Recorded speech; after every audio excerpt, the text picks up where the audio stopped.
Yo, what's good, y'all? We are now starting our Pokemon Silver Nuzlocke, as you can clearly see. This is something that I started on my own and wanted to record it. So you got me, getting ready, getting situated, going downstairs to talk to mom real quick. She's gonna give me a fixed Poke Gear or something like that, and then I'm going to venture on towards Professor Elm to talk with him about something.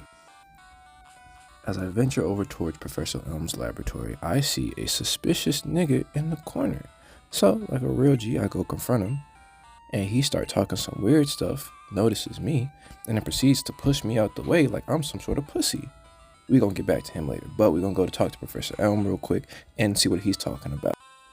After I approach the professor, he ends up telling me like, hey, I need you to go grab something in the next town over from a buddy of mine because the buddy's been ringing him up about some stuff and he just needs to go and grab it, or he needs me to go and grab it. So I go and pick a starter Pokemon to take along with me, either a Cyndaquil, Totodile, or a Chikorita. I obviously end up picking Totodile, and I want to say this real quick. Here's the thing that I'm going to be doing with all of my Pokemon. I'm going to be taking the last couple letters of the name and combining it with the last couple letters of their evolution name. So I get Dilgator for Totodile. And once I've nicknamed him, got the professor's number, I'm out the door. So after the professor gives me the number, his partner ends up giving me a couple potions to tag along to keep with me for this journey. I'm going to need these in every single healing item I can get my hands on because this is a Nuzlocke. If any of my Pokemon die, they're gone. I can't use them anymore. So before I head off, I stop, do a quick little save, and check out my Pokemon to see the stats. So here's my little Dilgator. Isn't he adorable? Real quick, before I leave town, I go ahead and let mom know, hey, the professor's got something for me to do.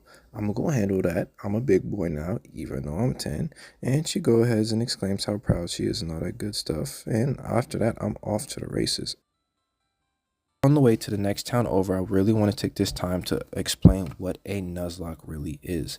The rules of a Nuzlocke are that you can only catch one Pokemon per route. You can gain one Pokemon from special events and stuff like that. And you're able to use that Pokemon throughout your journey. The goal is to not let it die. If it dies, it's gone. You have to either release it or put it back in the PC box to not be used again. There are other clauses that come in play with this as well that can either make this more difficult or more easier. And one of the clauses that I will be using to my advantage is the dupe clause. That means that if I go on the next route over and I catch something, or my first catch is something that I already have, I get to then replace that with my next catch or my next encounter. Another one that I'll also be taking advantage of is the shiny one. If I do happen to run into a shiny Pokemon, best believe I'm catching it. All right. But real quick, before we get into the next town, we get to find these trees here and grab berries. I'm going to be doing this because these berries can be held by Pokemon, and when their health gets low enough, they'll automatically eat the berry and be able to gain some health back. And as soon as I get into town, I encounter this old man here who's actually very helpful for people who have not played Pokemon. But he shows me where the Pokemon Center is, the Pokemart is, he shows me even where his house is, and he ends up giving me a little map to be able to navigate the rest of this region here, which is super clutch. And after Buddy gives me the map and goes into his home, I'm going to go back over and check out the nigga that's just aura farming over here. Like, you can't miss aura farming like this. This nigga's looking over the town across from the goddamn lake, river, sea, whatever you want to call this. He's just aura farming just because. And I'm not mad at it. So I go and heal my Pokemon, go buy a couple potions, and I'm going to get myself back onto this route after a quick little save. And we found another berry tree. So we're going to snatch that up and put that to good use later on. Matter of fact, we're going to go in here, and this guy's going to end up giving us another berry, which is just super clutch. And after that, I'm going to head on over to Mr. Pokemon, who I believe I'm supposed to be going to. I go run into him, and he's asking for directions, and he tells me it's a bit farther ahead, but I can't go this way because there's a battle going on. And this is one of the only times I believe you've seen an encounter like this, and it's cool. But anyways, on we go.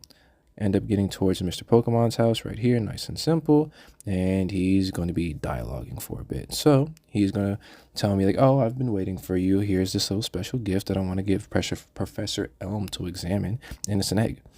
And I'm just like, all right, cool, whatever. I'm just carrying an egg. He got it from the daycare service. And then Professor Oak himself is just chilling on the sideline. Hears that, oh, I have a Pokemon. I'm doing a little mission for the professor. Mind you, I'm 10, and just gives me a Pokedex.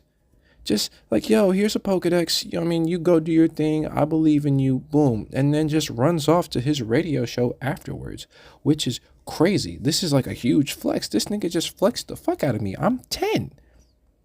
So afterwards, I head back on towards the Professor Elm, and he gives me a call. And he's like, oh my God, this is terrible. Something happened. We all know what happens. So I urgently make my way towards the professor's office, the lab, and try to see how I could help. Once I get there, I get stopped, actually, right before I get there, by the nigga that was outside being a peeping Tom from the lab. Nick calls me a wimp, too. We're going to get to that later. I'm going to show you how wimpy I really am. So this masked, mysterious nigga with no name sends out the Chikorita that he stole. So he stole some shit that is super effective against me, and I send Dilgator, who is level 8, by the way, to go out and handle that. You know what I mean? I just rage him a couple times. This move will actually come in pretty clutch when it comes to catching Pokemon and just sort of building up more of an attack when it comes to dealing with difficult Pokemon. So I'm going to do what I can to hold on to it. But after I defeat him, I level up, and he, as a nigga who just stole a Pokemon, gave me $300 after he won the fight. So he has some sort of decency, which is crazy to me. But he ends up telling me his name, so I have to go reiterate the name to the fucking police officers. I gotta be a narc or whatever the case may be. So yeah, I make it back to the professor's spot, and I'm going in here to tell the police the information of what just happened, which is crazy. Like I said, the nigga stole a Pokemon, fought me, gave me money, and just kept pushing it. And you know what we're gonna name him? I'm gonna name him after my cousin. We're gonna name him Rajan. All right.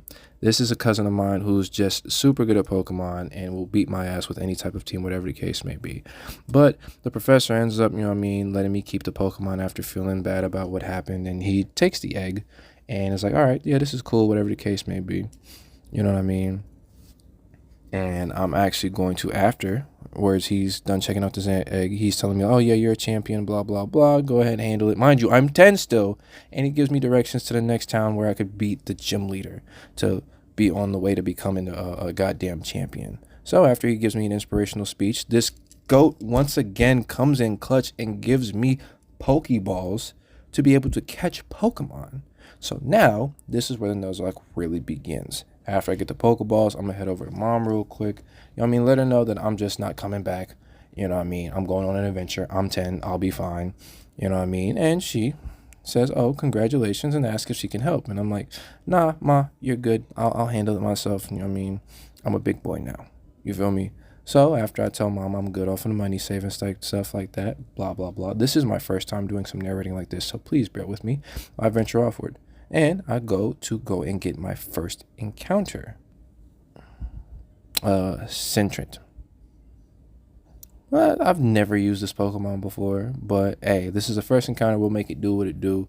We'll go ahead and get this Pokemon caught real quick. I almost lost that nigga. If I was a level higher or if I didn't do anything else, I would have lost that nigga. But let me go ahead and go into the bag, grab a little Pokeball real quick, and proceed to catch this nigga.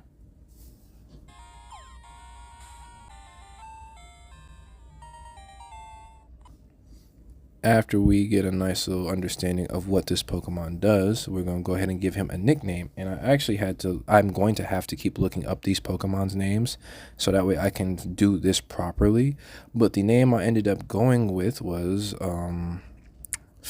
Ret.